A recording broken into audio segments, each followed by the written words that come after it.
ICT Foundation YouTube சேனல்ல அடுத்த வீடியோல மீட் பண்ணியிருக்கிறோம். இதுவரைக்கும் இந்த YouTube சேனலை சப்ஸ்கிரைப் பண்ணாதார்கள் சப்ஸ்கிரைப் பண்ணி வச்சுக்கொள்ளுங்க. கண்ணிய சார் வீடியோஸ் எல்லாமே தொடர்ச்சியா நீங்க மிஸ் பண்ணாம பார்க்கக்கூடிய மாதிரி இருக்கும்.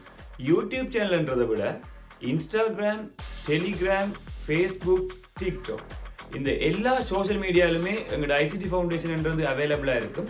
அந்தந்த டெலிகிராம், இன்ஸ்டாகிராம், ஃபேஸ்புக், டிக்டாக் நீங்க யூஸ் பண்ற சோஷியல் மீடியாவிலே அதை லைக் பண்ணி ஃபாலோ பண்ணி வச்சுக்கிறதன் மூலம் எப்பவுமே எங்களோட கண்டென்ட் நீங்க தொடர்ச்சியா பார்க்கக்கூடிய மாதிரி இருக்கும். ஓகே, நாங்க இந்த வீடியோட கண்டென்ட்டுக்குள்ள வந்து கொள்வோம்.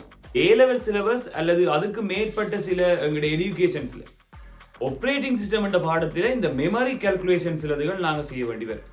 இந்த நினைவகங்கள் தொடர்பான அளவீடுகள், அது தொடர்பான கணிப்புகள் அதுகளை நாங்க செய்யல. இந்த அட்ரஸிங்ன்றது எங்களுக்கு கொஞ்சம் ஒரு பிரச்சனையை கொடுக்குற விஷயமா இருந்து கொள்ளும். அட்ரஸ்ன்றது அடிக்கடி இந்த பிட்ஸ் என்ற அலகில அளக்கப்பட்டாலும் அந்த அட்ரஸிங்ன்றது மெயினா ரெண்டு விதமான ஒரு அட்ரஸிங் செட்டப்புக்குள்ளே அடங்கும். எப்பவுமே கேள்விகள் எங்களுக்கு வரையில அந்த அட்ரஸ்ன்றது பைட்டினால் அளவிடத்தக்க அட்ரஸ், பைட்டபிள் அட்ரஸிங் சிஸ்டம் அப்படின்ற வேர்டை இவ பாய்ச்சி கொள்ளணும். இதை விட வேர்ட் அட்ரஸிங் அப்படின்னு சொல்லியும் ஒன்று இருக்கு. அந்த வேர்ட் சைஸ்ன்றது என்ன? எப்பவுமே அலகுகள்ன்றது பிட்டால் அளவிடப்படுது. அப்படி இருந்தாலும் இந்த நினைவக முகவரிகள் அளவிடைக்குள்ள இரண்டு விதமான அளவீட்டு முறைகள் இருக்கு. அதுல ஒன்று வந்து பைட் அட்ரஸிங் அப்படின்றதும் வேர்ட் சைஸ் அட்ரஸிங் என்று சொல்லியும் ரெண்டு டைப்பான அட்ரஸ் எங்கள்கிட்ட இருக்க போயிடும். இதை சமரியா நாங்க சொல்லுவோமா இருந்தா byte addressable memory addresses, word addressable memory addresses, இந்த ரெண்டு டைப்பான மெமரி அட்ரஸுமே எங்களுக்கு அவைலபிளா இருக்கும்.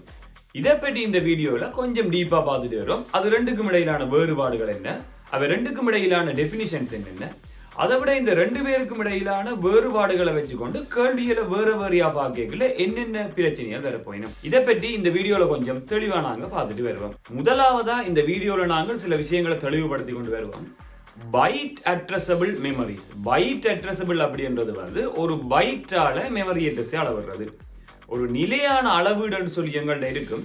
இந்த ஒரு பைட் அப்படின்றது 8 பிட்ஸ்களுக்கு சமவலுவானது. 8 பிட்ஸ்கள் ஒன்றா சேர்ந்துதான் எங்களுக்கு ஒரு பைட் என்ற அளவீட்டை உருவாக்கி கொள்ளும். இது ஒரு நிலையான அளவீடு. ஆனால் இந்த வேர்ட் சைஸ் அப்படின்றது ஒரு நிலை இல்லாத அளவை கொண்டிருக்கும். அது ஒரு வேரியபிள் லென்த்தான பிட்ஸை தனக்குள்ள கொண்டிருக்கலாம்.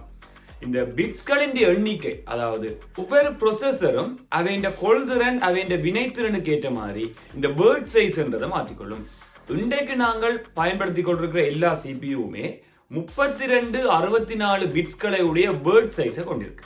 பெரும்பாலும் இன்றைக்கு நாங்கள் வாய்க்கிற கம்ப்யூட்டர்ஸ் எல்லாம் 64 பிட்ஸ் அல்லது 32 பிட்ஸ்களை எண்ணிக்கையாக கொண்ட வேர்ட் சைஸை பயன்படுத்தி கொள்ளும். அப்ப வேர்ட் சைஸ்ன்றதை நாங்கள் நிலையா 32 பிட்ஸ் தான் இருக்கும் அல்லது 64 பிட்ஸ் தான் இருக்கும்னு சொல்லி நாங்கள் அளவிடலாது. ஆனா பொதுவான ஒரு கணிப்பின்படி இவ 16 பிட்ஸ்ல இருந்து 64 பிட்ஸ் மட்டும் வேரியபிளான பிட் சைஸை தங்களுக்குள்ள கொண்டிருக்கும். அப்ப வேர்ட் சைஸ்ன்றது ஒரு பிட் சைஸ்ல நிலை இல்லாத அளவை கொண்டிருக்கு. நாங்கள் அதை ஷுவர் பண்ணி சொல்லலாது ஒரு வேர்ட் சைஸ் இவ்வளவு பிட்ஸ் தான். ஆனால் ஒரு பைட்ன்றது எப்பவுமே 8 பிட்ஸுக்கு சமனாத்தான் இருக்கும்.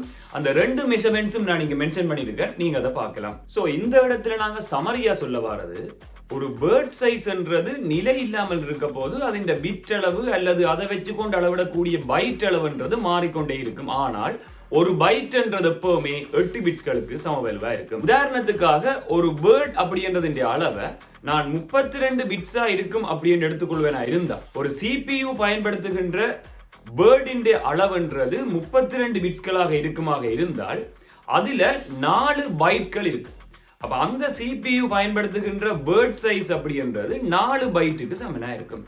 இப்ப நாங்கள் வேர்ட் சைஸ்ன்றது செவரல் பிட்ஸுக்கு சமனா இருக்கும் அல்லது செவரல் பைட்ஸுக்கு சமமானதுதான் இந்த வேர்ட் சைஸ் அப்படின்றது. பட் எப்பவுமே பைட்ன்றது 8 பிட்டுக்கு சமனா இருந்து கொள்ளும். உதாரணத்துக்காக ஒரு கணினி முறைமை எடுத்துக்கொள்வோம். இந்த கம்ப்யூட்டர் சிஸ்டம்ன்றது 32 பிட்ஸ்களையுடைய வேர்டை பயன்படுத்தி கொள்ளுது. அப்ப இந்த இடத்துல நாங்க சொல்லிக் கொள்ள போறது இந்த CPU வேர்ட் சைஸ் அப்படின்றது 32 பிட்ஸ். இப்ப இந்த CPU வேர்ட் சைஸ்ன்றதை நாங்கள் பைட்டுக்கு கன்வெர்ட் பண்ணிக்க 32 பிட்ஸ் அப்படின்றது 4 பைட்டுக்கு சமவலுவா இருக்கு. அப்ப இந்த கம்ப்யூட்டரின் வேர்ட் சைஸ் அப்படின்றது 4 பைட்டுக்கு ஈக்குவலா இருக்கும். இதே நேரம் இதே CPU 64 பிட்ஸ்களை வேர்ட் சைஸுக்காக பயன்படுத்துமா இருந்தால் 64 பிட்ஸ் அப்படின்றது 8ஆல நாங்கள் அதை வகுக்கல 8 பைட்ஸுக்கு ஈக்குவலா இருக்கும். அப்ப 8 பைட்ஸ் அப்படின்றதுதான் ஒரு வேர்ட் சைஸுக்கு ஈக்குவலா இருக்க போது இந்த கம்ப்யூட்டர் சிஸ்டத்துல. இந்த கம்ப்யூட்டர் சிஸ்டத்துல நாங்கள் பைட் அட்ரஸபிள் அப்படி என்று கம்பேர் பண்ணுவோமா இருந்தா, ஒரு பைட்டுக்கு தான் ஒவ்வொரு முகவரிகள் அலோகேட் பண்ணப்படுமாக இருந்தால் ஒவ்வொரு பைட்டுக்கும் தனித்தனி முகவரிகளை நாங்கள் அலோகேட் பண்ண வேண்டி இருக்கும். ஒவ்வொரு தனி பைட்டுக்கும் தனித்தனி அட்ரஸ் நாங்கள் அலோகேட் பண்ண வேண்டி இருக்கு. இங்க இருக்கிற ஒவ்வொரு தனித்தனி பைட்ஸுக்கும் தனித்தனி மெமரி அட்ரஸை நான் இப்ப அலோகேட் பண்ணிட்டு வர போறேன். இந்த போர்ட்ல இருக்கிற மெமரி அட்ரஸை பார்த்தா நீங்க விளங்கிக் கொள்ளலாம். ஒவ்வொரு பைட்டுக்குமே தனித்தனி அட்ரஸை நாங்கள் இங்க அலோகேட் பண்ணி இருக்கிறோம். இந்த முதலாவது பைட்டுக்கு 1 சொல்லியும் 2, 3, 4ன்றது ஒரு வேர்டுக்கு ஃபுல்லாவே அலோகேட் பண்ணப்படுது ஒவ்வொரு பைட்டுக்கு ஒவ்வொரு மெமரி அட்ரஸ்ன்றதின் படி. இதே மாதிரி இரண்டாவது வேர்டுன்றது 5, 6, 7, 8 என்ற மெமரி அட்ரஸால அலோகேட் பண்ணப்படுது யூனிக்கா. இதே ஒழுங்கில முதல் 4 வேர்டுக்கும் ஒவ்வொரு பைட்டுக்குமான அட்ரஸ் நான் இதுல மென்ஷன் பண்ணியிருக்கேன். இப்ப இந்த மெமரி என்றது பைட்டால அட்ரஸ் பண்ணப்படக்கூடிய ஒரு மெமரியா இருந்தால் ஒவ்வொரு யூனிக்கான அட்ரஸும் இருக்க போது ஒவ்வொரு பைட்டுக்கு. பட் இதே மெமரி அட்ரஸ் என்றது வேர்டால அட்ரஸ் பண்ணப்படக்கூடிய ஒரு மெமரியா இருந்தா, வேர்ட் அட்ரஸபிள் மெமரியாக இருந்தால் முதலாவது வேர்ட் அட்ரஸ் என்றது 1 ஆயிருக்கும், இரண்டாவது வேர்ட் அட்ரஸ் என்றது 5 ஆயிருக்கும், மூன்றாவது வேர்ட் அட்ரஸ் என்றது 9 ஆயிருக்கும், நாலாவது வேர்ட் அட்ரஸ் என்றது 13 ஆயிருக்கும், 13 என்றது லாஸ்ட் வேர்ட் அட்ரஸ் ஆயிருக்கும்.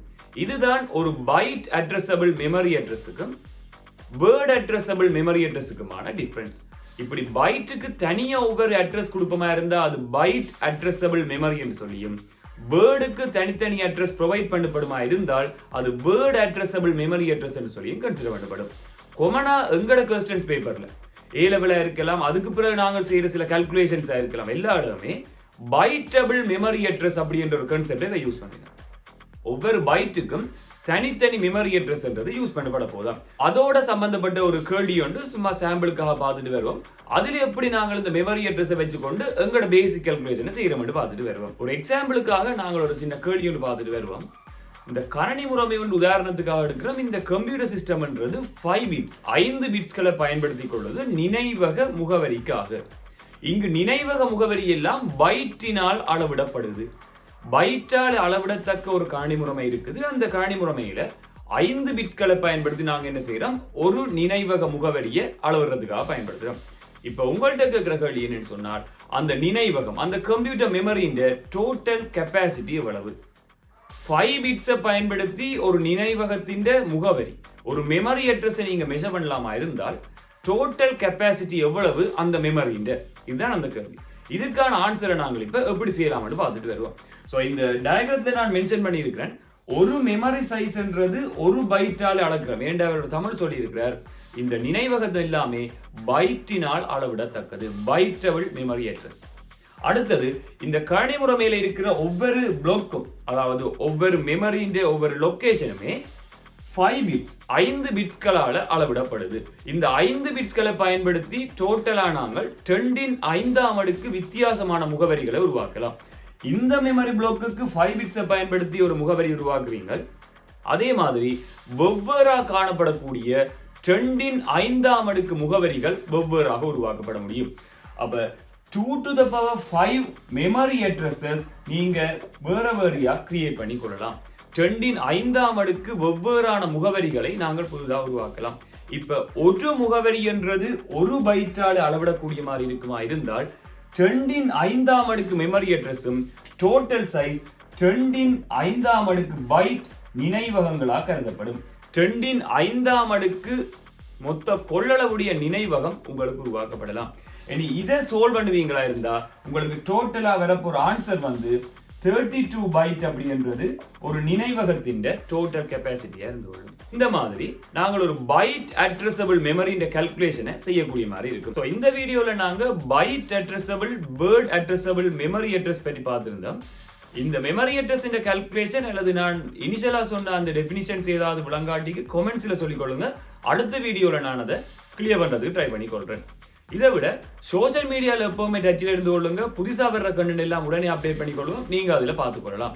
சோ இந்த வீடியோ இவ்வளவு விஷயம் பார்த்துக்கோம். இனி புது வீடியோல மீட் பண்ணி கொள்வோம். தேங்க்யூ.